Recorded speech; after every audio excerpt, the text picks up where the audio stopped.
First at noon, President Trump and the First Lady arrived in Dayton, Ohio for a somber visit, days after a mass shooting at a popular entertainment district that took the lives of 9 people. The president will spend several hours in Dayton before heading to El Paso, Texas, the site of last weekend's 2 mass shootings that killed 31 people. But his visits don't come without controversy. CBS 4's Hillary Lane is live in El Paso, Texas with the latest. Hillary.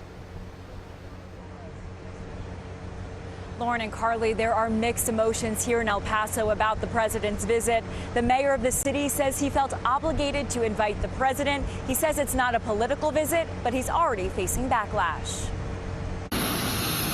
President Trump and First Lady Melania Trump arrived in Dayton Wednesday to meet with victims and first responders of this weekend's mass shooting that left 9 people dead. Before departing the White House, he said he is working with congressional leaders on new gun laws. I think background checks are important.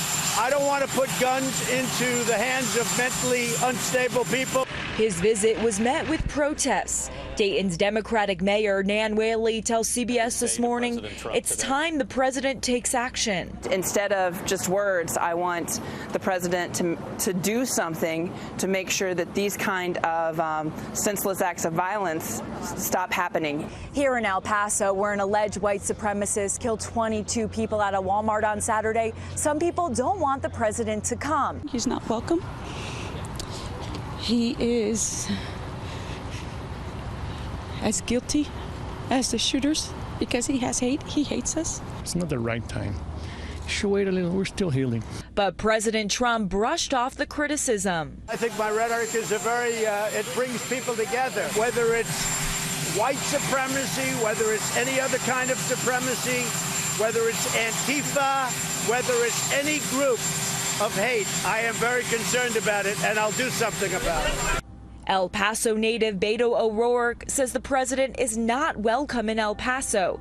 The Democratic presidential candidate took part in an anti-white supremacy and gun violence event ahead of the president's visit.